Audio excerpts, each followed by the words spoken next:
will be live. I think we might just be live. Hold your horses. Who knows? Maybe we're live on this thing. Let's check. If we are, hi everybody. Yeah, if we're live, what's up? Well, I think we're live. I think we're live, guys. There we go. All right, we'll officially start the episode right now. Hello, everyone, and welcome. We're here for our 7th episode of Escorting the Payload. As always, you know, we're back. Actually, we kind of had a little hiatus there for a while between vacation and everything, so kind of crazy. But we're back. Same two people as always. I'm Goopy Canoopy. We've got Robert Haynes here, the big boss man. Sorry, it's a little pixely. We got some technical difficulties because Discord's being the way it is. So, sorry, everyone out there. I look better pixelated, anyways. Oh, dude, don't say that. You shaved. You shaved for this. So, come on. No one can see it. No one can even tell. What are you talking about? That was a compliment for myself. I'm happy about it, man. The pixelation, bro, it gives me that extra gruff I need. Oh, so it's like a bad boy, like a rough kind of thing. Wow. Dude, I'm the bad boy of esports. Did you not know that? I didn't know that. I did get yelled at today by an owner of a team. Oh, which I'll share with you afterwards. Okay. But yeah, I did get yelled at by an owner of a team today, so I am the bad boy. Yeah, officially at that point. Now, man. Dang. Thorin, you guys got nothing on me. Hey. All right. Well, that really changes the tone for the show then if I'm working with someone on that level. So, yeah. But for those of you who are arriving here may not have heard of what the show is, this is Escorting the Payload. It's a betting and fantasy esports show, specifically focusing on the Overwatch League. So Overwatch League betting and odds, and then we use Draft Buff for Overwatch League Fantasy. It's a startup out there that is doing Call of Duty Fantasy, a bunch of different esports. They're also into Overwatch League, so we're using their platform, make our lineups every week. It's real good stuff. So we have the LA homestand this weekend, the Valiant homestand, the Kit Kat rivalry weekend, all the different names it has. And we're going to walk you through the games to be keeping an eye on this weekend. Some safe bets, some riskier bets, and then maybe if you're going to pick an upset, what that upset would be. We call those point A, point B, and point C bets. So, Rob, I'm going to toss it to you first for point A. What is a good, safe bet people can bet on this week with relatively low odds? Yeah, I will say, because BetDSI has started to kind of see, you know, once they get into the trend for the meta, they kind of understand, like, you know, who the favorites are and who aren't. There haven't been as many upsets lately as we would like, but the one game that I've been looking at that I think is relatively safe, and one that you probably won't make a lot of money on, but one that if you bet a lot of money, maybe it'll come out okay, is the NYXL versus the Boston Uprising or the Atlanta Reign. Either one is pretty good in the sense of you're probably going to make some money. If you throw $100 on it, though, you're only going to make $12. Yeah. So it's safe in the sense that you can almost guaranteedly make some money. You're not going to like really make anything, though, to be honest. So it kind of sucks because there aren't more games for us to take a look at and be like, hey, like, you know, maybe this one. But right now I'm gonna just have to go with that with my point A. It was a stomp. It was a stomp for point A. Yeah, I there's not a lot. This isn't a very point A rich weekend. A lot of point B and point C matches, maybe most point B because all the games are going to be close, I think. But yeah, I think going against Boston is a safe bet. You know, they looked like they had a little bit of life last week. Persia was playing a lot better. Blase when he's on Roadhog looks a lot better than when he's on Diva. So if they continue to use him the right way, I think it could be okay. But, I mean, if you just look at who they're playing, I mean, they shouldn't win. The only way they could maybe sneak a win is if New York just completely limps into the playoffs, you know, broken and busted, which I don't see happening to that extent, like to Boston's level. So I agree with Rob. I think if I were to pick one game, it would be the Boston-New York game, actually. So just take New York. I wouldn't bet your life savings on it because you're not going to make that much anyway. And New York's New York, so you never know. But still, I think you're relatively safe. We can't ever say to bet your life savings either, guys. It's probably a bad idea. Yeah. Well, if it does happen, get excited because that would be a for sure bet. But We won't risk anything. Point B is a tough one. For me, I think there's one I like on here, though, and that's the Vancouver Titans over the New York Excelsior. Yeah. Taking Vancouver. It's, they're at a minus 208, and that's really close odds considering how bad New York's played. I think the odds got made that way because of New York's record. They're going to go into the playoffs second overall because their division. They've won that division, and they'll enter the second seed, get the first round bye, all that good stuff. But New York has looked like a team that is not top 10 and probably not even top 15 in some games. They look like a team that should be in the play-in games, and yet they're going to have a first round bye. So, it's tough. Or not a first round bye again. These are the teams that play the play-in teams. Never mind. Whatever. No, it's a good. I mean, they do get a bye basically. I mean, they're getting an extra full week off at least, something like that. But anyway, all this to say, I don't think New York should be this close in odds against Vancouver, unless Vancouver just takes the week off because they're the 1 seed. Maybe they've been practicing a lot of Sigma. That would be the only risk. So I don't know. What do you think? I had a couple games actually. Okay. One of the games that I think is kind of potentially safe bet is the Dragons and the Spark. I think seeing the Dragons at a plus 177 is, I think, a really good point B one where there's some risk, but there's some safety as well. While the Spark have looked a lot better, Shanghai still has that potential to be a lot better than they really are. Yeah. And I think these teams are. I actually would have been more comfortable with these odds being like flipped. Actually, I think that's the way it should be. So for me, I saw this game and instantly thought, okay, this is a pretty good one for point B. Not only will you make some decent cash on it, but it would not surprise me to see the Shanghai Dragons pull out that game. That said, it really does depend on what they've been doing as well, as they've already made the playoffs. So it's more of a, did they practice? Did they not? Hangzhou, I believe, still... They're fourth right now, if I remember correctly. Like so they're still kind of fighting for that top 6 spot to a certain degree. It's their only game of the week for both teams, so it kind of just seems like it got thrown in there because schedule makers ran out of games for those two and they both needed to play each other. So I would say throwing your money down on Shanghai, you'll get a little bit of extra money. You'll feel a lot better about picking a little bit of an upset there compared to the bet that I had suggested before and that you had agreed with me on with New York and Boston. So yeah, I agree. And I think that's one that it's kind of a toss-up game. And so in that, you could take the underdog with 50-50 and you give yourself a chance to make more money. Why not kind of thing. Exactly. So I agree. And both teams have looked inconsistent. I think Shanghai has the potential, like a much higher ceiling than the Spark right now. In the current meta, but they also have had a lower floor, so there's a whole bunch of things you can go through with that. As far as upsets go, kind of a point C is where we try and give you an upset to pick. It's kind of slim this week. It's kind of slim pickings for the upsets. There's not a lot of games that I'm super confident in. The only one, and it's one of the few games we haven't talked about, so it works, is the Valiant over the Shock. There's a lot of reasons for the Shock not to go all out for this. Like, they're already in their spot. They're good. They're going to be fine. There are a lot of reasons the Valiant are going to need to win this weekend. So, if they lose to the Gladiators on the 24th, this game, the last game of the weekend, would be a must-win for the Valiant. If they lose, they would be out of the playoffs. If they won, they would take Chengdu's spot, and they would be out. So I don't think the Gladiators have yet to beat a good team, so I don't know if they'll beat the Valiant or not. Like, that's who knows.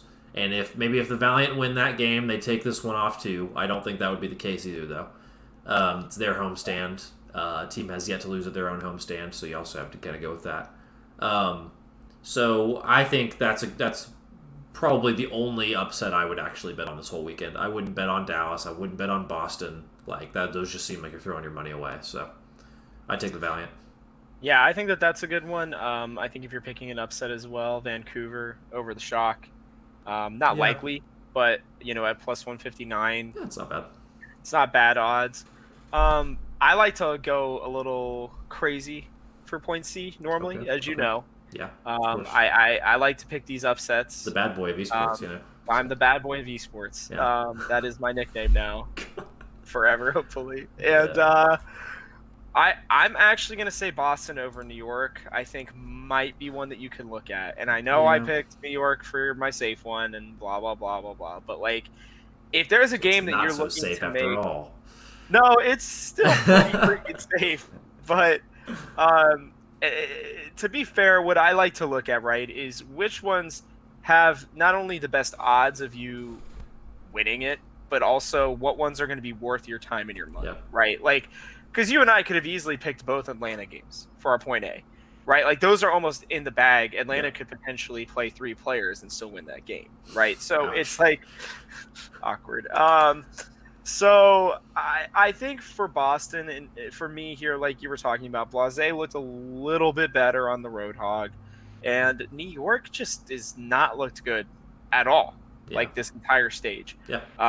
The only reason that they're the number 2 seed going in this year, like last year, is because the Atlantic sucks. Yeah. It's a really, really mostly terrible Yeah. division, Yeah. and next year's it's going to be even worse. It's actually going to be hilarious. The I think it's the North Pacific is what they're calling it, maybe, Yeah, or the Pacific North and South. I don't Pacific remember what it North, is. yeah, or Atlantic North, maybe, or whatever they're gonna Yeah. call it. Right? It's that division is gonna be awful. So, I think this is a rivalry, right? I think Boston have more to play for, as weird as it sounds, because some of them are probably playing for their jobs at this point. So, Yeah. if there's a team that can, and Boston's been on the other end of a lot of upsets and whatnot too, or on the right end of it, just depending on how you look at it. I don't know. Yeah. No, I totally Plus agree with 417. Plus Yeah. 417 is the most attractive number there for me. So that. Yeah, that's fair.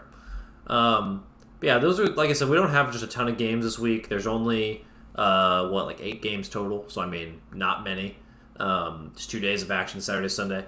I will actually also be out in LA for these games, so super excited. So I'll be there live when Boston beats New York, and we see everyone make lots of money who watches the show. Maybe and then Connor will be like, guys, my co-host, the bad boy of esports, called this shit. he called it. He called called Florida being successful. He called this. He's just calling everything these days. Maybe I'm the bad boy prophesier of esports. You're the soothsayer of esports, the true soothsayer we've been waiting for. All right, so we're about halfway through the show. Actually, at the exact halfway point. Look at that timing. We are right on it, moving right along, We are chugging through the show as we always do. So that means we're at our next segment of the show. We've hit the 15-minute mark. We are now at the Draft Buff portion of the show. We're going to go through our fantasy lineups with Draft Buff. Again, Draft Buff is a fantasy site that you get a certain number of dollars to spend, and you have to build a roster of 2 tanks, 2 supports, 2 DPS using that set of money. We do our own, along with the 10 or so others, and some of them are from the Game Haus, so it's some good friendly competition. And we usually stunt on them and dominate them. That's kind of our MO lately. So, Yeah, do we want to talk about what happened the last time we played this, or is that just not going to get mentioned? I mean, the past is the past. I'm a guy who likes to live in the present, personally. Except if for you when want to you live in the crush past, me, you can. and you put it out there fine. on Twitter. This guy puts it out there on Twitter when he crushes me, and then when I crush him, You have access to the account, dude. Just log in and trash me. Like, I don't care. I'm not gonna tweet out that I got dumped I did on. tweet it out while you were gone. Yeah, I think I saw that actually. So Okay, come I on. didn't know if you'd seen it. All right, so I mean, we've been trading blows all season. Rob destroyed me last week. Absolutely had a much better team. So there you go. Well, obviously. I mean, Yeah. Actually, I did. I don't. Did I even have a team? yeah, you did. Okay. 2 weeks ago. It was 2 weeks ago. 2 weeks ago. You know, we're trying out strategies, guys. We've come to a pretty good figuring it out. I think so. I'm gonna throw it over to our lineups real quick so we can start talking about these. All right, so here we are. So yeah, we've got our lineups this week. We have some similar players I've noticed this week. We do. All three of our both of us fielding Sinatra, Janu, and Violets. We have one of each role the same, which means we each spent $14 or $15 on the same player. Basically spent half our money the same way. And now let's talk about how we spent the rest of our money. I'll let you start us off. So what did you see value in this week? For me, it was pretty imperative that I get an Atlanta player. just because seeding is pretty good for them. They're needing that. Not only that, but they also play the two worst teams in the entire league. Yeah. So for me, it was pretty much a no-brainer. I want to get the guy who's gonna get the kills, right? Who's gonna just roll over everybody. And I felt like Erster was a pretty good move for me there. I kind of saved up for him. He I had owns. planned it. So. I didn't even pick him first, but like in my mind, I was like, okay, whatever Erster is worth, I'm gonna just try to save up. I ended up having like $2 left, so I upgraded to Violet. I forget Nice. who I had before that later on, but um, grabbing Jonax never a bad idea either. He always puts out good points, and for $6, I saw him as too much of a I don't know, too good of a value to pass up. And then Super, they play two pretty important games. I don't know if they're gonna really play Smurf during these games or really during the playoffs. And I think they're gonna want Super to kind of, I don't know, maybe be better, be ready. They've been using him all year up until the last couple weeks. I don't know. I'm not totally convinced that that's just because of 2-2. I really think they're giving potentially some people some time off. Like Sinatra's even been seeing some time off too, Yeah. That's to true. get ready for the playoffs. So, they're at home. These are kind of in a sense, they're kind of at home, right? These are like Right. this is a big weekend for all the California teams, all three of them. So I see him getting a lot of time. And then I'll let you talk about Janu and Violet, but I think those were two pretty easy picks for both of us. Yeah, same. So I went with my usual strategy of going for flex DPS first. I saw Kareev as a great value just because he's popping off, and the Valiant have two really important games, so they're going to be trying their hardest to win those games. Whether they do or not is TBD. Then Violet for the same reason. I agree. Like it's just he's good. He's always good. And the Shock aren't going to get like 0-2. They're not going to get destroyed this weekend. Like they might have some tough games, but I think almost all the games between the California teams could go to a fifth map. So I'm also pretty confident in that. Jonu and Bumper, I wanted a tank line where both tanks play every single map, which is hard. Like Super's been subbing out for Smurf. A lot of other teams have been shuffling them around. The Atlanta tanks were too expensive, so it was just kind of like the average price is $5. Like I'll just take the Vancouver tank line, I guess. Like they're gonna win both their games probably. I guess, well, maybe not the Shock, but they're gonna beat the other team they play. Rip. The team that shall not be named. Yeah, rip them. And then Sinatra. Like I kind of had not much money left, and I was looking around for DPS, and I liked Inlayer and Sinatra for an average of $4 across that position. So Inlayer usually plays most maps outside of Control, which Baby Bay usually plays. So I felt like I'd get enough out of him between two games of just domination where he'd be fine. Other map types usually last longer than Control maps, so it's like I'm getting good value out of that player. So Absolutely. and then Sinatra, $3, he'll play, he'll do good when he's in. Meh. But it's always interesting to look at how we, like my tanks were average of $5, yours were $4.50. Your supports were average of $6.50, mine was $7.50, and your DPS was average of I guess $6.50, and mine was $4. So the tank and support line for us was close, but you shelled out for DPS, and I was a little I was not the same way. And I've been shelling out for DPS. Yes, you have. DPS, it's a DPS meta. Corey hasn't let me down any week that I played him. They almost always shell out the most points, and I feel like in a week where none of the tanks or the supports that were really high up there were screaming much for me, I felt like this was a good time to do it. This is probably the most I've focused on one or two players, though, outside of, again, Corey was somebody who I had definitely been looking at. Yeah. But yeah, I don't know. I think that with draft buff, and we'll see if this continues during the playoffs or during the off season. We'll definitely, if for no other reason, this show will continue during the playoffs because there will be some really interesting odds, especially during the play-ins. Like, holy crap! But I think that with something like draft buff, and we'll see if there's things like it in the future as well, or if they're continuing it next year. But um, I do want to talk about why, in my opinion, I think DPS and healers are just so pivotal. I guess I don't know, we have a couple minutes left, and I think that because damage and kills are like the highest amount of points essentially, Yeah. I feel like picking your Zenyatta um or your DPS like has to be the best way to get points. Yeah. So for me, while I know that there's a lot of like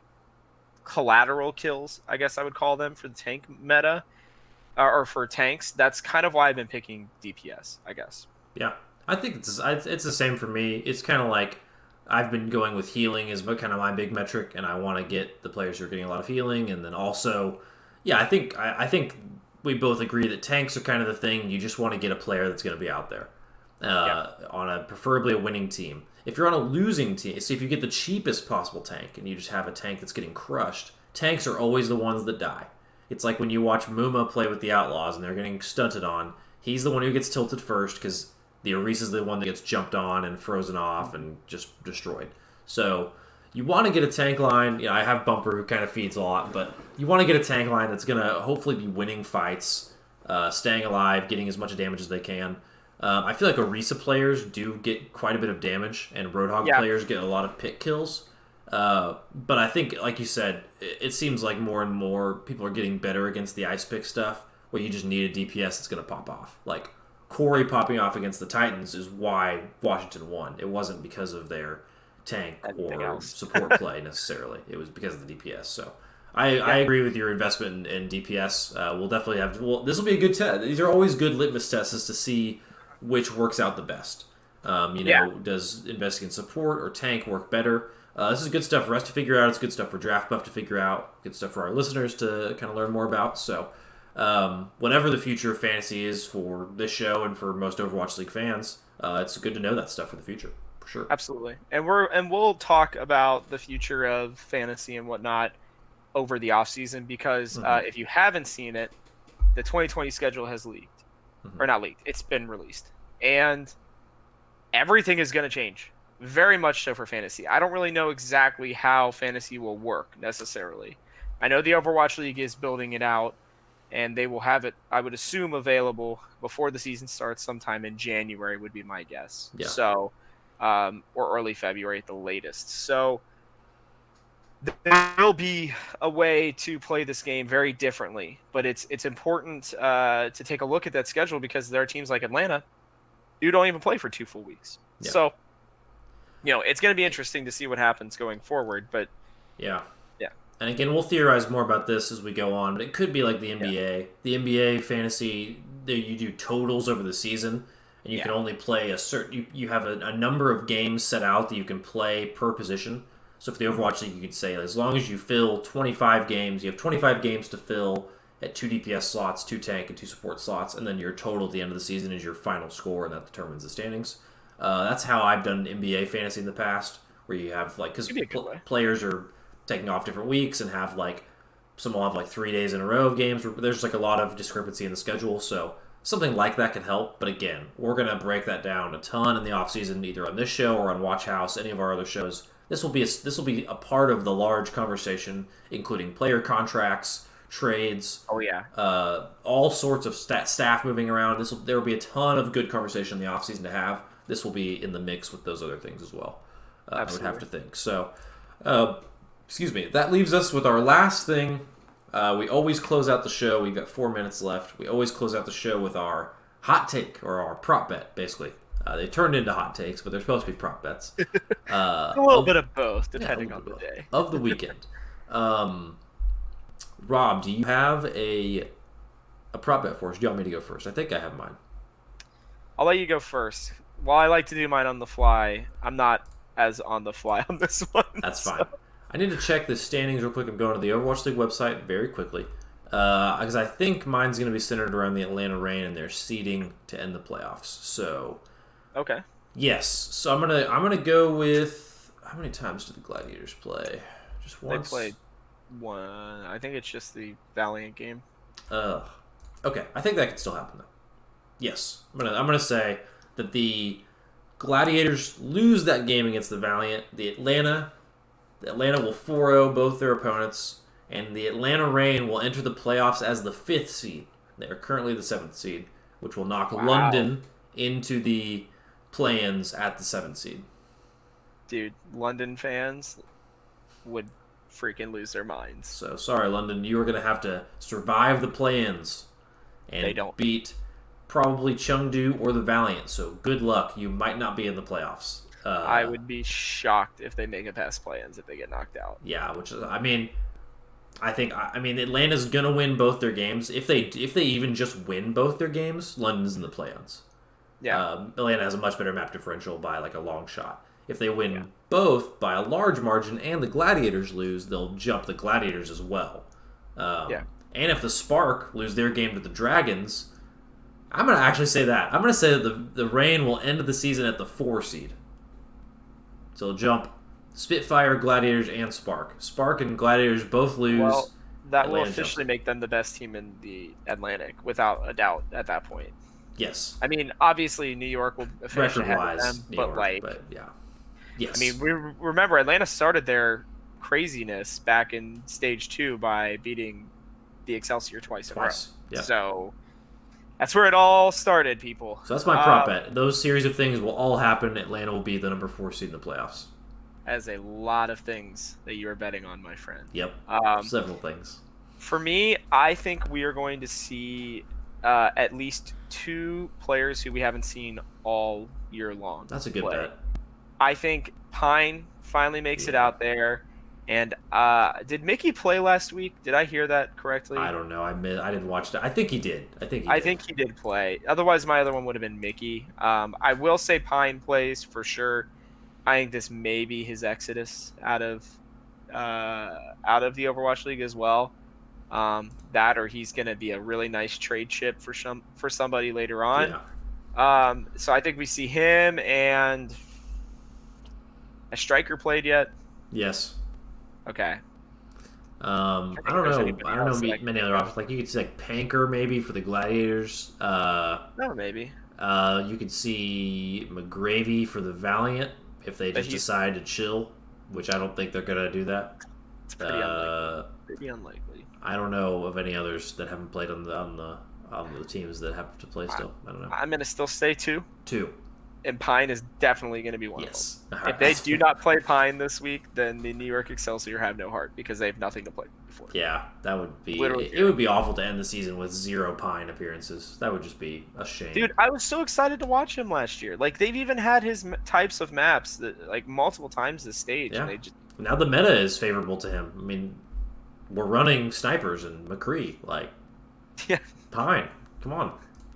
Maybe he just told them, no thanks. I don't like you anymore. Maybe. I don't know. Hopefully not. But, yeah. Well, in any case, those are our prop bets. We'll see what happens. Either way, it's going to be a super exciting weekend. The weekend after that, we'll have the play-ins, the 30th and 31st. And then we'll fast forward about a week and we'll start playoffs, I think, on the 7th or 8th. So, pretty close after that, which is nuts that we're already there. It's going to be insane. It's been a wild season. Looking forward to seeing how it pans out. But like we said, we're not really sure exactly to what capacity we'll be doing fantasy in the show moving forward. It kind of depends on draft buff and the system with that. But we will definitely be bringing you the odds throughout the playoffs. Yep. We'll be doing our best for that. The whole crew is going to be there for grand finals, and I'll be out in LA this weekend. So we've got some good, live action coming to you from events coming up, some other good stuff. But keep it locked down right here on the Game Haus's Twitch channel if you're watching live or whatever platform you're watching on. We've got more shows coming tonight. LCS Weekly, Watch House, preview show, lots of good stuff. So keep it locked, and we'll see you guys next week. And thanks for stopping by. Peace.